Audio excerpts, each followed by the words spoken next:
bonsoir à tous ñi ngi leen di nuyu ak fa ngeen mën a nekk xam ngeen ko tey nag juróomi fan ñi ngi ci campagne électorale di waajal élection législative yi nga xam ni war na am fii ci Sénégal 31 juillet 2022 ñetti semaine les coalitions war a dem nag ci askan wi jéem leen a convaincre ngir ñu voter leen keroog 31 juillet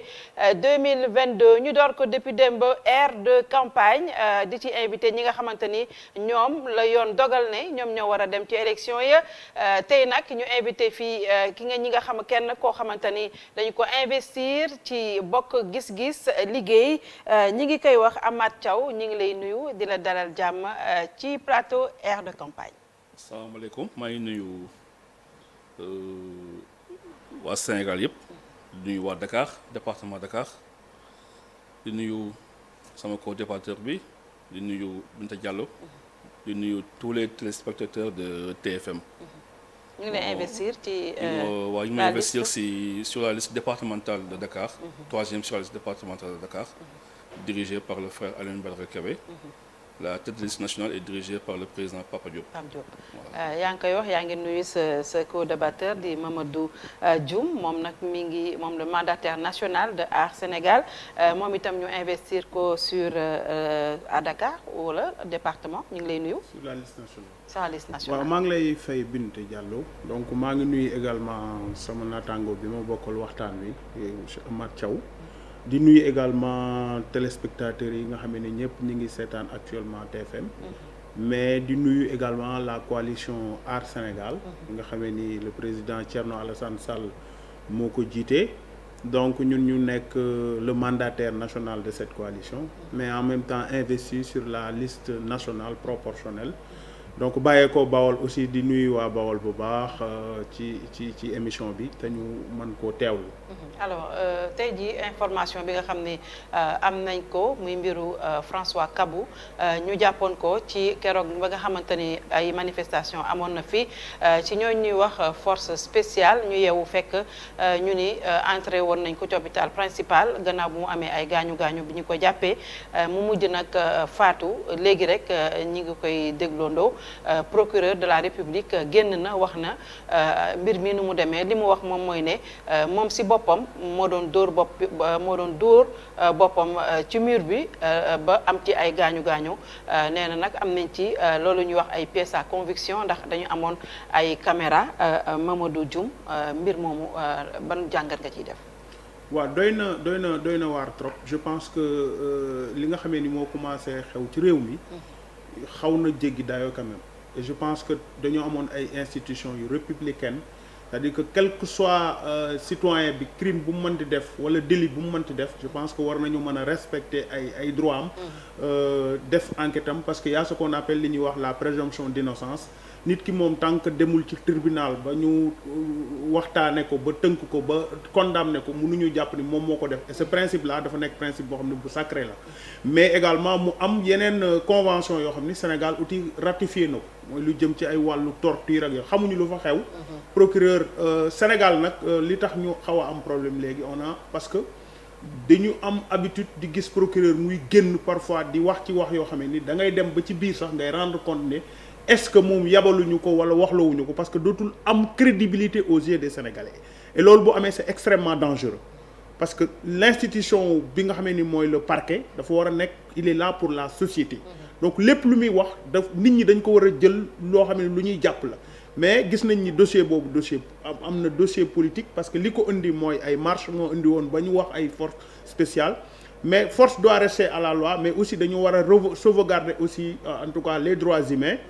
et que mu bañ a également nekk dossier boo xam ne chaque fois rek nit faatu rek ñu wax ko noonu coow ko génne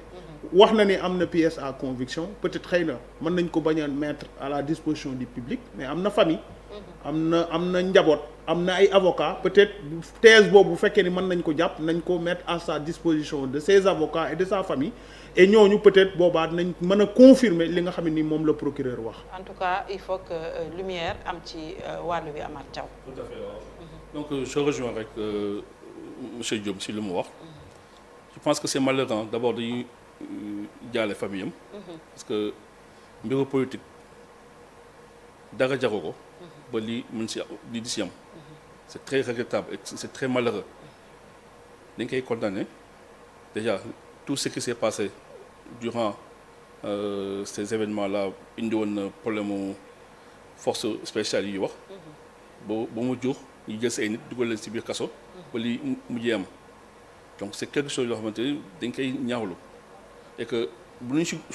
xuus mënuñu dugg ba si biir ndaxte le travail est en train d'être fait par les autorités compétentes mënuñu si wax lu bëri donc dañuy ñaawlu simplement lii jot am mais en dehors de ça je pense que war nañu xoolaat suñu taxawaay ñun acteurs politiques yi parce que politique yàgg na am si dëkk bi les gens ont toujours fait de la politique et de la plus belle des manières Sénégal nekkul tey la commencé te nekkul tey lay jeex on a eu des alternances yoo xamante ne am na fi war nañ dox ba mel ni comme France nu muy doxee élection am doom marche doom manifestation contre le fichier contre le parrainage wala contre quoi que ce soit élection ñëw jàll ba ku nekk mën féliciter morom bu fekkee dañ la gagné mais à chaque fois on constate depuis quelques années veille élection ay problème moo ci am ay wax ay coow indi ay affrontements entre les acteurs politiques bay jur ay nit yu siy décédé je pense que loolu tamit war nañ ko arrêter parce que tamit ñun donc nekk yu si dëkk bi on est avec nos concitoyens te ils sont majoritaires ñun les hommes politiques on ne représente absolument rien donc loolu dañ koy ñaawlu et espérer que dans le futur et dans un futur très très proche mais avant même élection yi di jot que les gens vont revenir à de meilleurs sentiments et que les acteurs privilégient la responsabilité parce que si on a de la force et on n'a pas de la responsabilité ce que ça amène mooy lii c'est-à-dire une ay dérive une ay nit yu décédé alors que yow personnellement tu pouvais gérer canaliser toute cette force-là éviter genre cas yi di produire. ci mën a am procureur wax na ko dinañ ubbi enquête malgré que am nañu ay vidéo ci wàllu bi ndax Sénégal yëpp ñi ngi laaj la lumière sur cette affaire ñuy ci profito di jaale bu baax la famille Mankabou il paraît que suñu voisin la ca Jëppal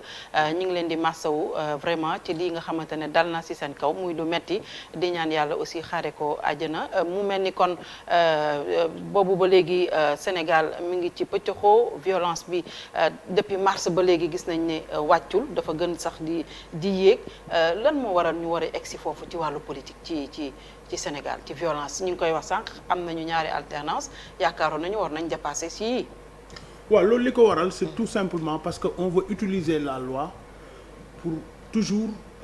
xëcc affaire bi sa côté wala éliminer des adversaires c'est ça qui est regrettable dans ce pays parce que quand même nous avons le président Abdou Diouf boo xamee ni malgré que amoon na ay divergences ak opposition yi fi nekkoon mais tout le temps il y avait eu des plages de convergence yoo xam ni dafa dem même ba indi ay gouvernement yoo xam ne ni le président Abdoulaye Wade daf daan dem dugg ci pouvoir bi ànd ak ñoom triger bi le président Abdoulaye Wade ñëwee aussi il y a des situations yu fi am mais toujours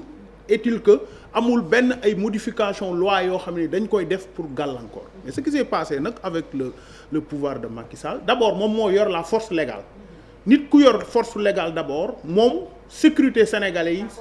la force publique moom moo ko yor donc moom moo ci war a njëkk a veiller beneen aspect bi nga xam ne mën na woo maintenant li am mooy on utilise la loi électorale pour éliminer parce que loolu moo indi toute cette violence parce que éliminer nañ fi ay nit yoo xam ne on a créé des procès éliminer leen aujourd'hui mënatuñ sax bokk tey et lu indi li tax nit ñi dajaloo sax mooy que seen survie lañ nekk di xeex te loolu je pense que tey bu fekkoon ni loi yi teg nañ ko amul ma Samba amul ma Demba et on laisse aux Sénégalais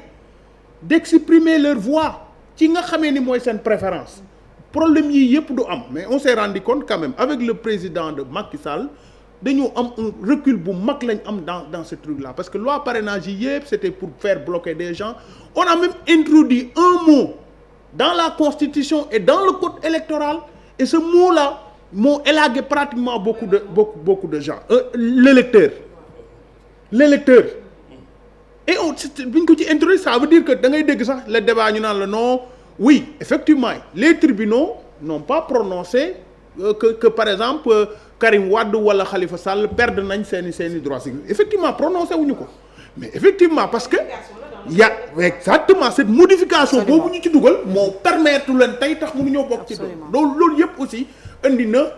y a par exemple Ousmane Sonko qui est là qui est quand même le leader de l'opposition qu'on cherche également à l'éliminer alors que pour man le jeu démocratique mooy le pouvoir day gouverner l'opposition ku ci nekk maintenant def ko dans les règles de l'art parce que nous sommes dans une république où on doit respecter les lois et règlements kenn ku ci nekk lay sa rôle mu def ko mais malheureusement pouvoir bi nga xamee ni moom moo war a wax ñu am stabilité la paix sociale pouvoir boobu noonu moo koy gas am opposition boo xamee ni aussi duñ ko ci bàyyi loolu aussi Amath wax na ko sànq politiciens yi moomuñu Sénégal. Il faudrait qu'on revienne à la raison. président wax na ko sax ci tabaski bi. oui il faut qu'on revienne à la raison. mais moom mi nga xamee ni mooy président de la République. moom moo war a njëkk a woote jàmm doxal jàmm. parce que fii lu fi mën di nekk c'est les électeurs ñoom ñooy fal. ah waaw c'est loolu moom dëgg la dañuy fàtte toujours la majorité silencieuse. c'est ça le problème Amath Thiaw yaa ngi koy wax sànq est-ce que la responsabilité mën nañu ko situer du côté du président ou bien ce sont des responsabilités partagées ci li xew léegi ci wàllangu politique. en grande partie dañ koy situer du côté du président parce que moom mooy le garant de la bonne marche des choses. donc lu mu ko waxee ni c'est-à-dire si on fait des élections nga indi ay filtres comme le parrainage. mais filtre baax na ci aussi. baax na si mais je pense que démarche bi moo posé problème parce que opposition bi dañ ko dénoncé la fois passée. C'est vrai que cette fois-ci on a un peu évolué. mais toujours est-il qu'il y a des problèmes qui subsistent. donc loolu je pense qu'il faut ñu am si ay consensus yu fort. d'autant plus que élection yi sax boo xoolee par rapport aux législatives passées on avait 47 listes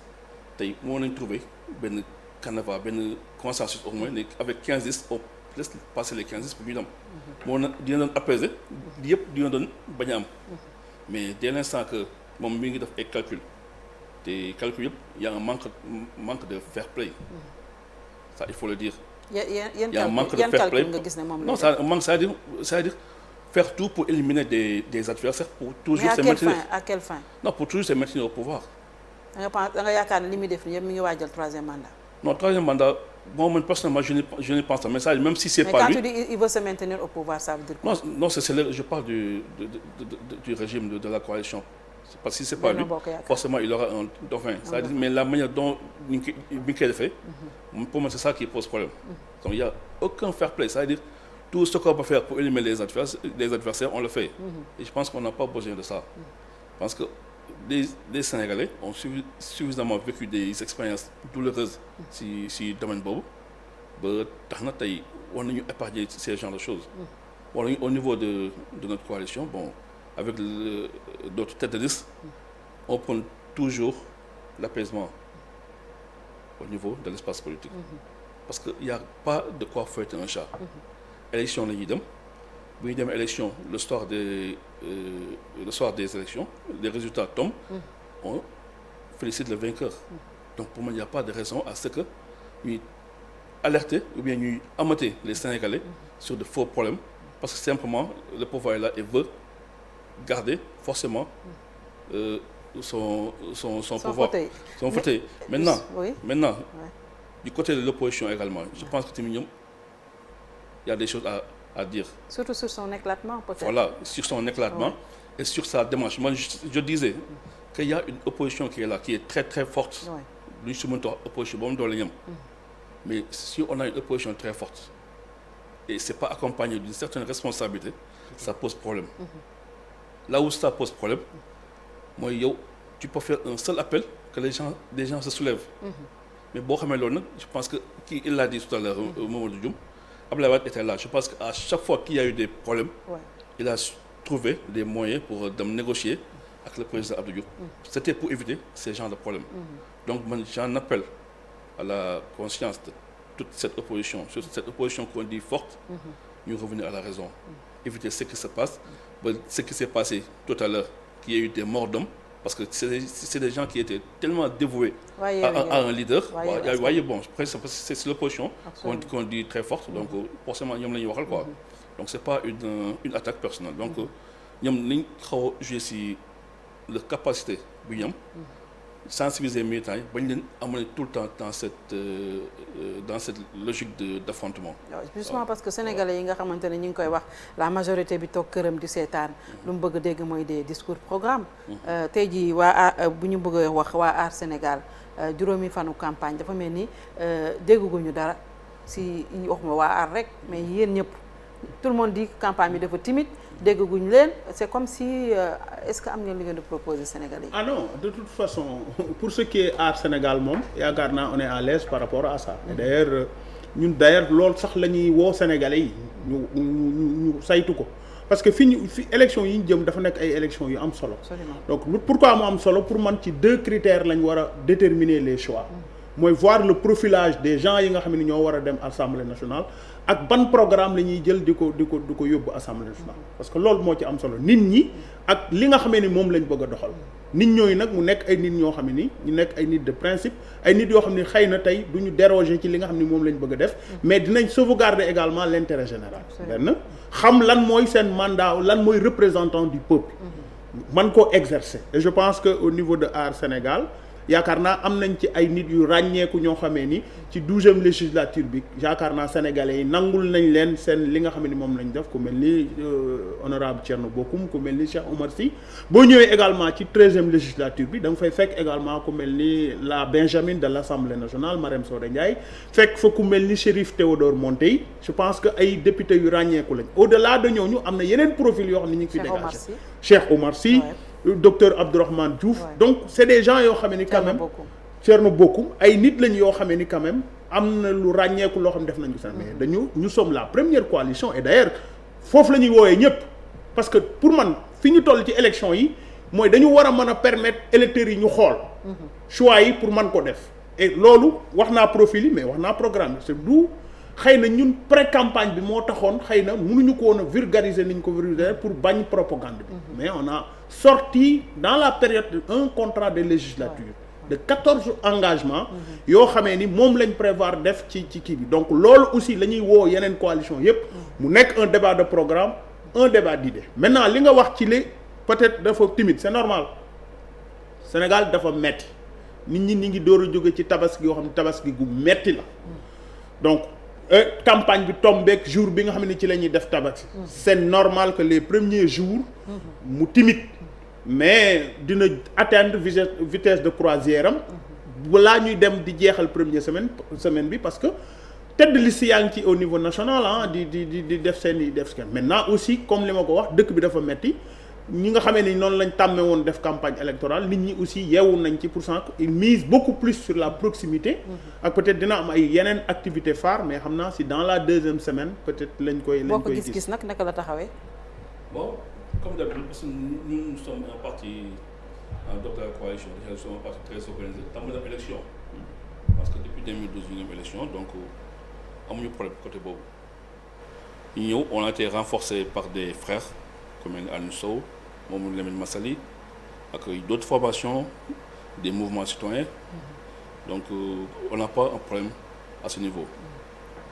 commencé nañ suñu campagne au niveau national et au niveau départemental ba li may wax yow léegi maa ngi jógoon ci préparatif ci journée de demain yi pour lancement effectif au niveau des communes. yéen a ngi Dakar wala yéen a ngi Dakar ñu ngi Dakar mais le président Pape Diop avec ak kiyam ak Gagorom ñoom ñu ngi ci au niveau des régions quoi actuellement je pense qu'ils sont à Diourbel voilà donc on n'a pas ce problème donc on est bien structuré bien organisé c'est vrai que am na quelques problèmes de démarrage comme ni ko Dioum waxee léegi nii parce que c'est dû effectivement à la tabaski pour mu tomber donc c'est pas évident beaucoup de gens pris à l'intérieur du pays donc ñëwaguñu ba léegi ni boo génnee dëkk bi on constate que nit yi ñëwaguñu donc on est obligé d'adapter notre stratégie de campagne donc on fait des visites au niveau des délégués de quartier au niveau des dignitaires des membres des trucs pour au moins gagner du temps en attendant d'ici le week-end peut-être nit yi dañuy retourner ñu mën a attaquer carrément le terrain voilà donc alors moom mu ngi koy wax sànq présenté nañu seen programme 14 sur 14 points seen programme de législature yéen est-ce que am ngeen programme parce que dégguñu aussi seen non si on a un programme il y a le serment patriotique que le professeur Aliou Sow a bien voulu mettre à disposition de la coalition. Mais fondamentalement, tous les programmes se retrouvent à ce niveau. Personnellement, j'ai peut-être un avis maintenu. Le problème ne se trouve pas forcément sur les programmes, sur les chartes, sur les serments. Voilà, je pense que c'est une réforme profonde des institutions. Parce que tant qu'il n'y aura pas une séparation de pouvoir net, je pense que le problème du futur. Supposons même si l'opposition prenait le pouvoir totalement à l'Assemblée, je pense que dina am problème. Tel que c'est vécu Sénégal, forcément il y aura des problèmes. Absolument. Voilà, parce qu'on l'a vécu déjà en 62, mais je pense que les mêmes signes vont reproduire. Parce qu'on a un... Madame, cohabitation, difficile parce que c'est un régime présidentiel qu'on a quoi, très fort. Ouais. Donc il peut à tout moment dissoudre même cette assemblée pour organiser d'autres élections. Ce qu'il faut, par contre, moi, si on va vers des réformes profondes, ça, c'est déjà bien. Mais en plus de ça, il faut une certaine responsabilité dans la confection des listes. Parce que le problème, il faut les durer. Parce que si c'est un individu, moi, top, il faut une liste de nitam. Donc forcément, les gens qui seront là-bas, nous devons voter, nous devons voter. Absolument. Et ça, je pense que ce n'est pas ça qui va faire avancer les choses. Si on arrive à ce que les listes sont faites au niveau, par exemple, au niveau des communes, au niveau départemental, je pense qu'au moins, l'autre a semblant de démocratie et que les gens qui iront à l'Assemblée, assemblée, dinañ am benn taxawaay buy gën a refléter ñoom seen nekkin foofu parce que day xam ne ñoom base yi moo leen jël yóbbu leen directement foofu mais c'est pas une personne moo toog dafa liste bi jox leen ko donc on a un programme parce que le président Pape Diop moom jot na fa jaar te ñëpp xam nañ ñu fa nekkoon na président assemblée Aliou Sow nekkoon na député absentéiste aussi si 13e non député absentéiste moom loolu moom dégg naa daawul ñëw de waaw daaw ñëw parce que y a des raisons tey li ñuy soulever yëpp c'est des problèmes qui font que quelqu'un comme Pape Diop ne peut pas tout le temps dem foofu di fekk ay effectifs ay saaga. Mais justement on a besoin nag de députés mais quand même il a été bien représenté parce que les députés dinañ ñëwaat ci rupture boobu yaa ngi wax lu am solo que cohabitation bu amee problème rek la nar a indi parce que nous sommes dans un régime présidentiel très fort un régime paternaliste gis nañ ko moom moo phagocyté toutes les institutions le président de la République est-ce que tey jii ñu réformer waat les institutions gënul bu fekkee bëgg nañu am une assemblée forte de rupture. Non, moi je suis pas d'accord ci ñuy wax naan cohabitation bu amee Sénégal problème lay am. Parce que pour moi c'est réglé par la Constitution. Je suis d'accord avec M. Thiaw qu'il y a des réformes profondes à faire. Et les réformes profondes à faire c'est au niveau du règlement intérieur de l'Assemblée nationale. Parce que c'est-à-dire que permettre à ce que l'opposition mën a exercer wu li nga xam ne mooy seen mission régalienne yi nga xam ne moom lañ leen tënkal à l'Assemblée. Et ces réformes là pour man majorité bi ñëw ñoom ñooy travailler à aller vers ça parce que c'est vrai que nous sommes dans un régime présidentiel mais le président de la République dans la Constitution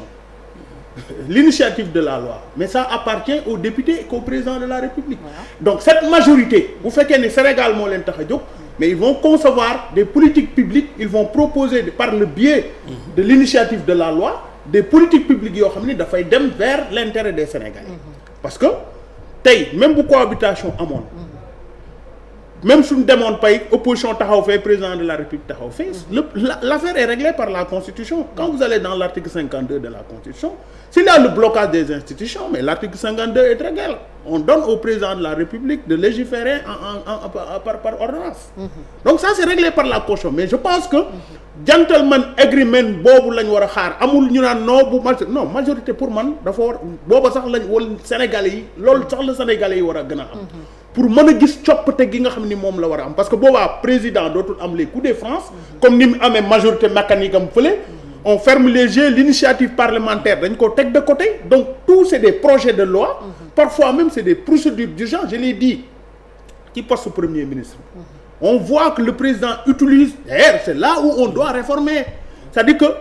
la procédure d'urgence doit être encadrée. C'est-à-dire que à des moments yoo xam ne ou à des sujets yoo xam ne moom la ñu war a def procédure d'urgence. parce que suppression poste premier ministre il faut le rappeler que c'est procédure d'urgence la woon ba léegi am. alors voilà c'est pourquoi donc parce que d'où qu'on doit également réformer et d'ailleurs ñun dans notre contrat de législature nous l'avons carrément dit qu'il faudrait encadrer la procédure d'urgence. Absolument. Et les objets yi nga xamee ni moom la concerne nga xam ni président bi dootul toog rek saa yu ko xëyee rek indi président vous prenez par exemple lu mel ni l'acte 3 de la décentralisation au moment bi ñu ko doon voté procédure d'urgence lañ ko yóbbu et c'était à la veille d'une grande activité je pense veille yu Magal Touba la woon donc il y avait même les députés qui ne sont pas là alors que ça doit régir le fonctionnement de toutes les collectivités territoriales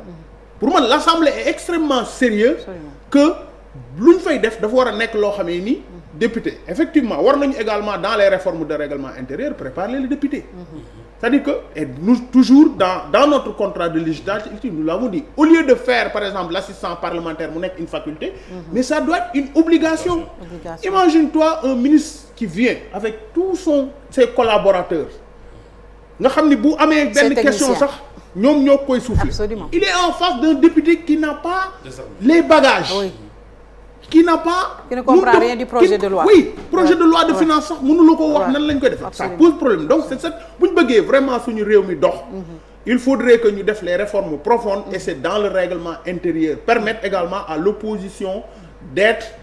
dans l'Assemblée nationale jouer seen rôle aussi. Pas une opposition boo xam ne dafay ñëw aussi dans le cadre de blocage non mais amener des propositions yoo xam ne c'est allant dans le sens de régler les préoccupations des Sénégalais parce que ñaari côté yëpp même si le président de la République définit la politique également l'Assemblée nationale am na ci wàll parce que boo am na politique publique yoo xam ne ça passe par une loi et cette loi le député a également l'initiative de li mu wax ci réforme yi am na solo Amath parce que keroog bu ñu fiy jëlee le poste de premier ministre am na yeneen coppite yu indiwaat parce que il paraît que assemblée mënatul voter motion de censure te président mun na dissoudre assemblée saa yu ko yu amee blocage moo tax mi ngi wax sànq responsabilité opposition bu dee am na cohabitation est-ce que opposition bi ñu gis tey jii ñuy ndamoo ne bu ñu amee cohabitation bu ñu amee majorité dinañ am boobu responsabilité avec l'exécutif. En tout cas le kii bi les détails sont là c'est-à-dire le chemin est déjà tracé parce que ce qu'on voit mooy guérilla la entre l'opposition et le pouvoir et c'est dommage c'est ce que je disais je pense que responsabilité bi ñu wax rek moom moo mën a prévaloir des deux côtés et je dirais même des deux principales forces que ce soit le pouvoir Benno et Yewwi parce que les autres forces je pense que jouent dans l'apaisement jusqu'à présent jouent dans l'apaisement parce que tamit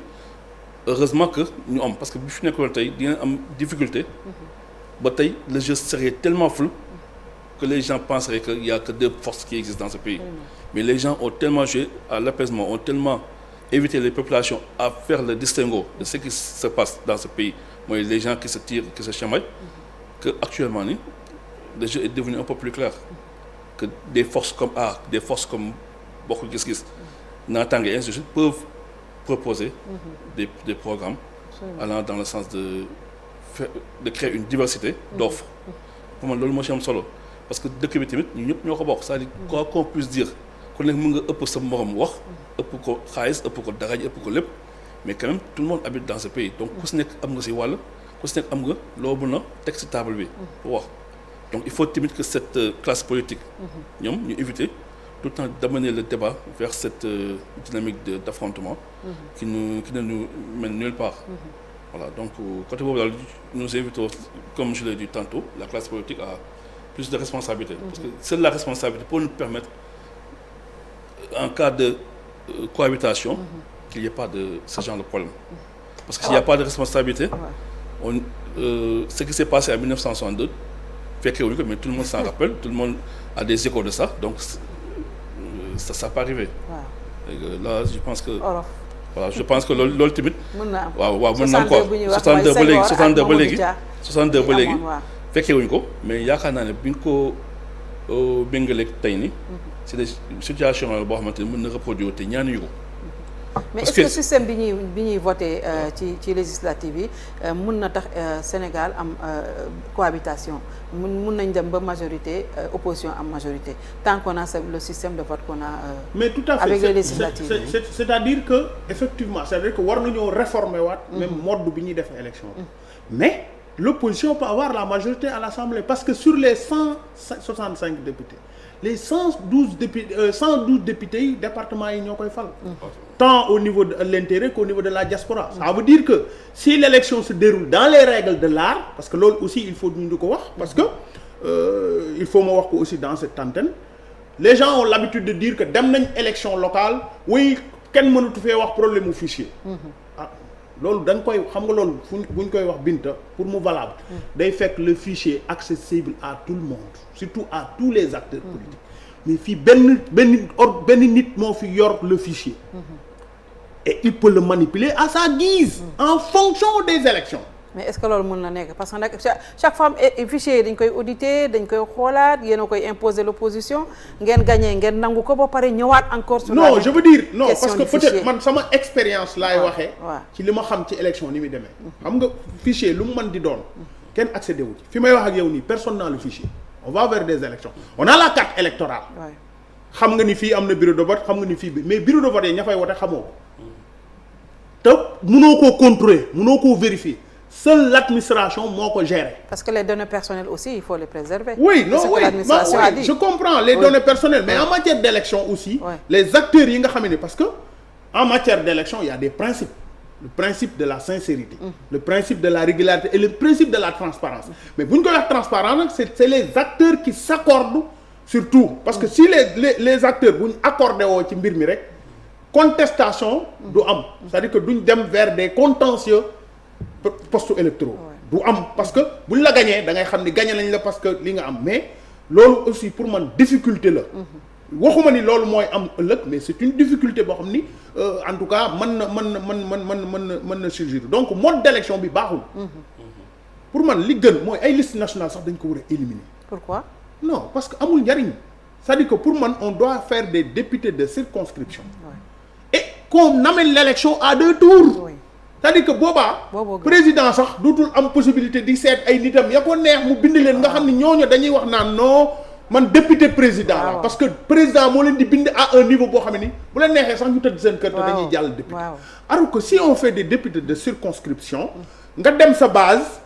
fekk fa neneen boobaa par exemple man mi dëkk Diourbel ne candidat la keneen nekk Diourbel waa Diourbel ñooy xool ni ñii kan lañ ciy woteel et s'il faut qu'on aille au 2e tour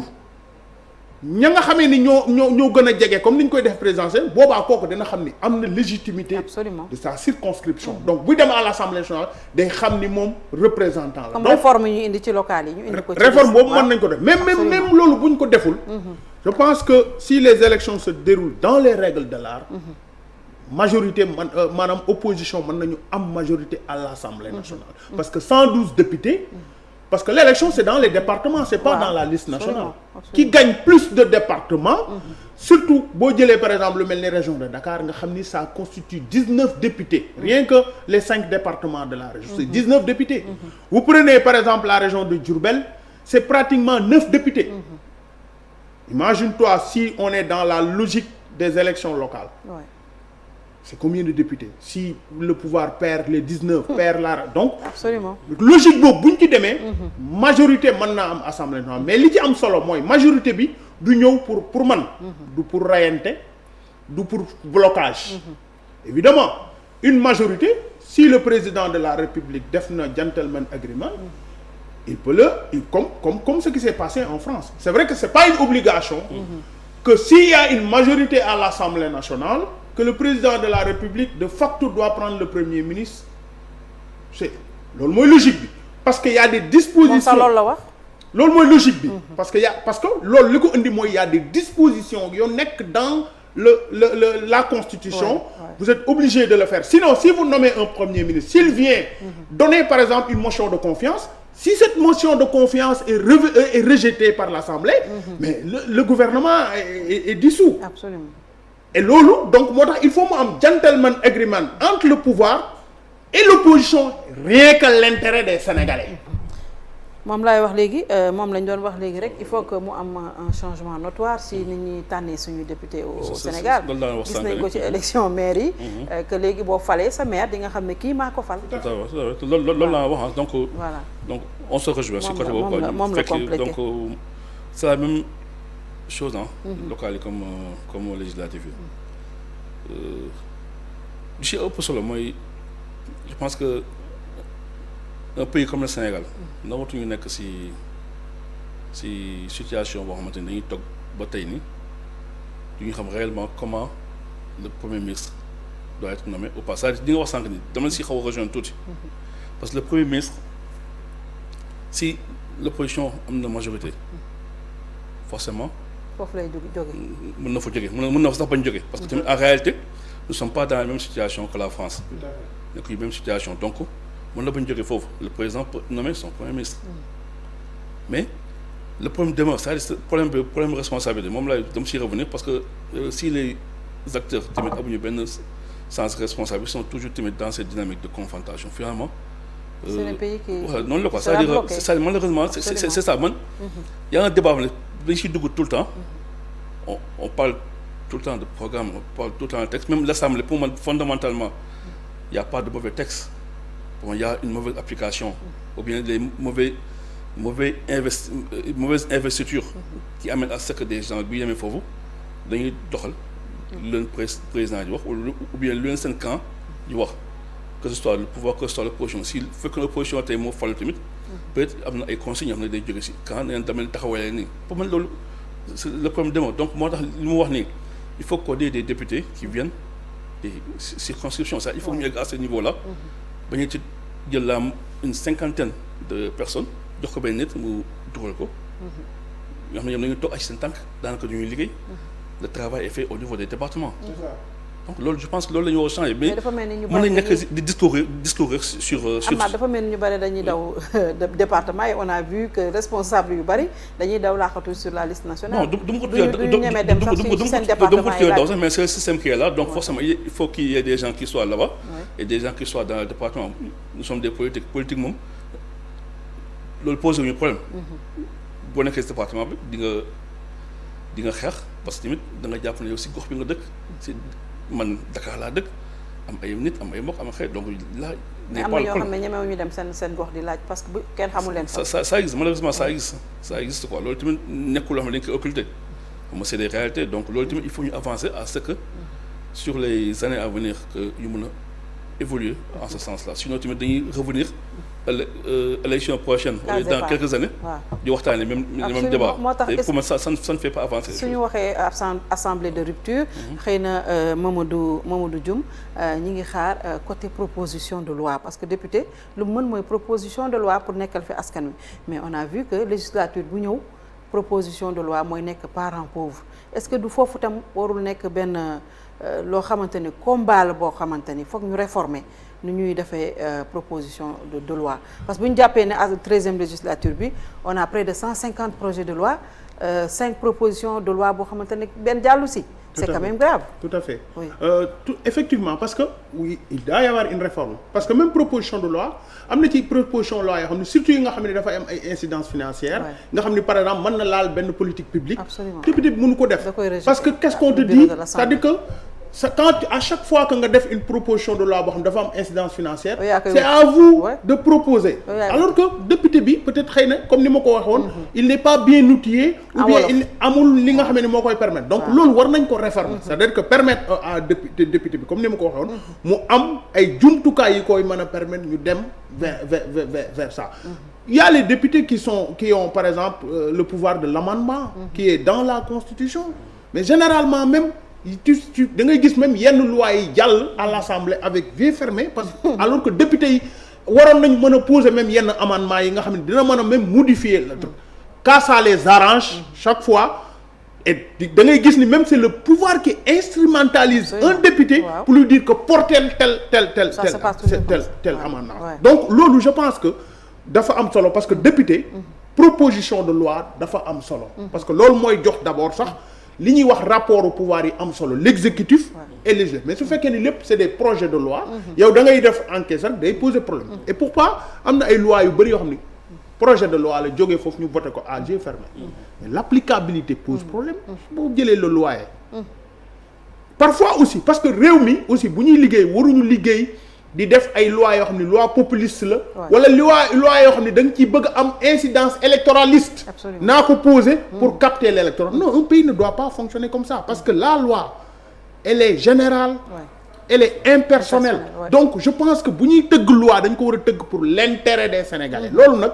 mooy li ma wax les réformes profondes yi nga xam ne war nañ ko def Assemblée nationale pour que député bi mën a am d'abord jumtukaay xam d'abord lan mooy liggéeyam mais loolu ñu koy évaluer aussi c'est-à-dire que il faut d'ailleurs dans notre contrat de législature c'est pourquoi on parle de la redevabilité parlementaire parce que si on laisse le député y a am na député yoo xam ni du ñu jaar sax Assemblée nationale dëgg la moom du ñu ubbi sax seen casier waaw ça pose problème parfois ni nga ñu voté loi ba pare député bi ko voté boo ko laajee loi bi mënu la cee wax virgule ça pose problème maintenant il doit y avoir également des dispositions yoo xam ni député bi dafa war a redevable au peuple parce que vous êtes le représentant du peuple c'est-à-dire qu'on évalue d'abord le député à chaque par exemple à des étapes pour voir moom combien de propositions de loi la def ñaata séance la participer en commission en plénière est-ce que il a fait des amendements loolu dañ ko war a mais député bi aussi ñu jox ko jumtukaay parce que boo jëlee l'Assemblée nationale 3 missions principales là voter des lois contrôler l'action du gouvernement il y a une 3e mission boo xam ni c'est le président Macky Sall qui l'a introduit dans l'Assemblée mooy l'évaluation des politiques publiques boo jëlee l'évaluation des politiques publiques c'est introduit dans la Constitution en 2016 2017 législature bu 13e législature ñëw jusqu'à ban politique publique lañ évaluer da ngay jekk ko chaque rek le président crée ay concepts xëy ndaw yi la politique de l'emploi est-ce que ça a été évalué les ressources qui ont été dégagées pour ça lan la joxe da ngay jekk ko chaque rek en fonction des événements un pays ne doit pas fonctionner comme ça donc c'est pourquoi am na ay réorientation budgétaire mais tout à fait année yi passées yëpp tout à fait yooyu donc un pays ne doit pas fonctionner comme ça absolument pouvoir comme l'opposition assemblée comme exécutif dañu war a liggéey pour l'intérêt exclusif du citoyen du sénégalais parce que kenn ku ci nekk bañ nañ ko ba représentant du peuple mode d'élection bi ñu lay falee sax peuple bi ñoo kee mooy toogal peuple bi yow peuple bi ñoo la fal donc yéen ñaar ñëpp d'ailleurs moo tax sax ngeen man mel ni même su fekkee ni yow yaa yor exécutif mais kii moo yor législatif donc vous devez collaborer en fonction des lois yoo xamee ni les politiques publiques devront aller dañoo war a dem dans le sens satisfaire li nga xam ne mooy jafe-jafe. en tout cas li ñu jàpp ci 13e législature bi li ñu dese ci temps bareetul li ñu jàpp ci 13e législature bi Amath Thiaw yaakaar naa ne scandale yi fa am moom la gars yi gën a jàpp même si bu fekkente ni liggéey nañu ndax assemblée aussi du rek plénière dañuy liggéey am na député yoo xamante ni yu valeureux yoo xamante ni am nañu compétence vraiment liggéey nañu mais li gën a jàpp mooy di nga xam ne am na fa scandale yi nga xam ne am na ci 13e législature du Sénégal yëpp nee nañu plus jamais ça vraiment une assemblée de rupture est-ce que 14e législature yi bii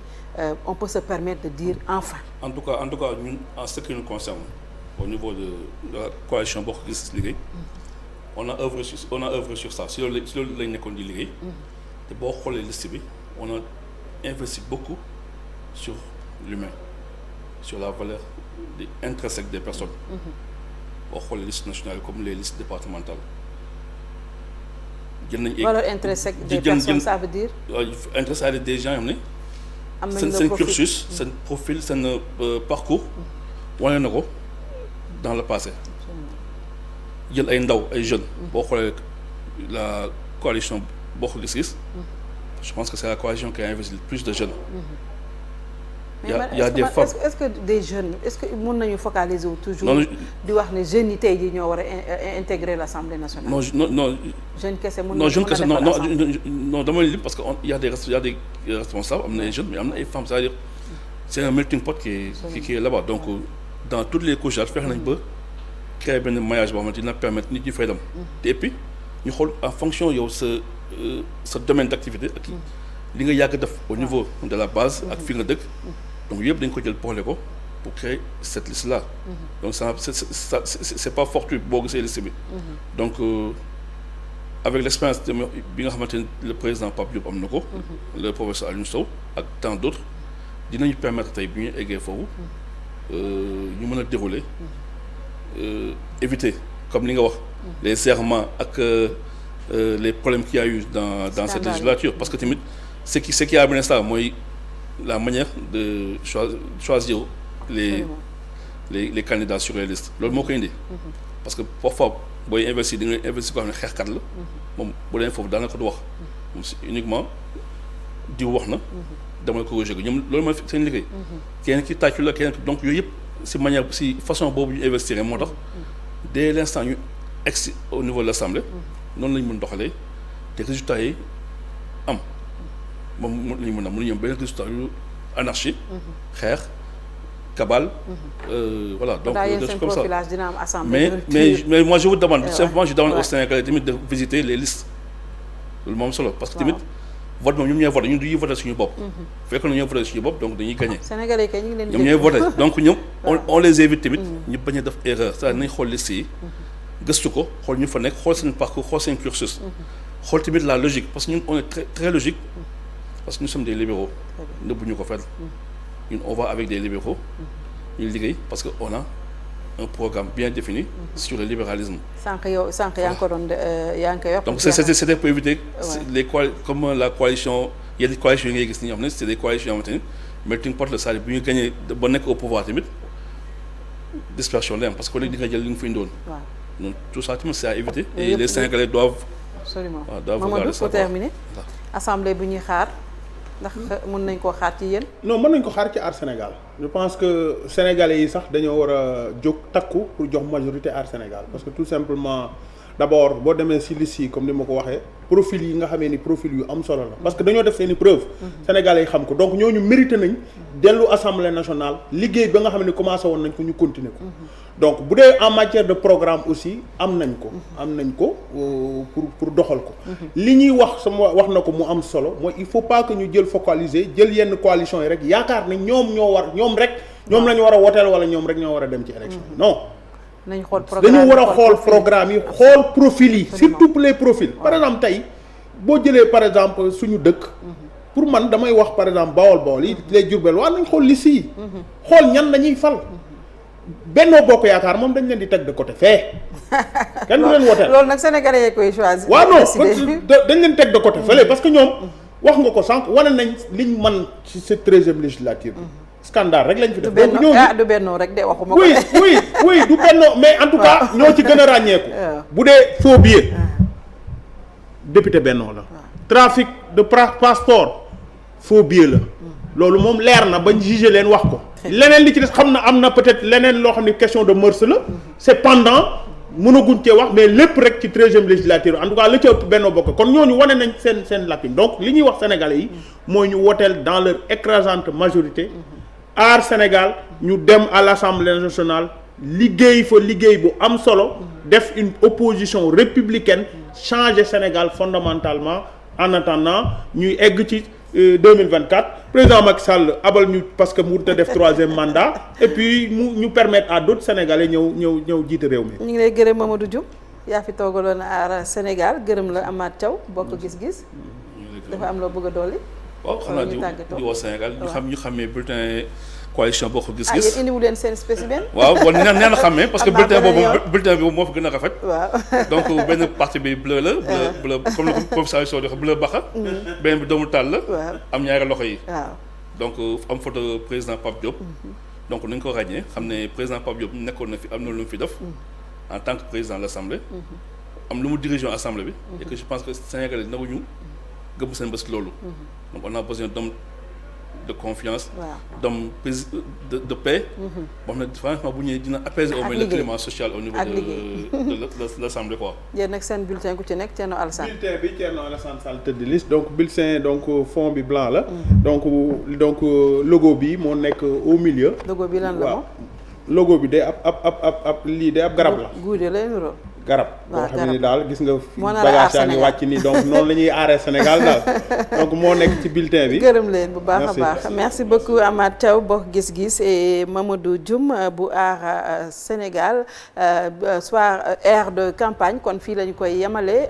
gannaaw le journal de 20h Sarah Cissé dina fi teew pour le journal de la campagne après Sarah Cissé ki nga xamante ni moom mooy Papa Ngagne Ndiaye dina dalal ki nekkoon maire Guédiawaye di Aliou Sall bokk ci Benno Bokk Yaakaar ñi ngi leen di gërëm di leen di leen jox rendez-vous ci kanam tuuti pour le journal.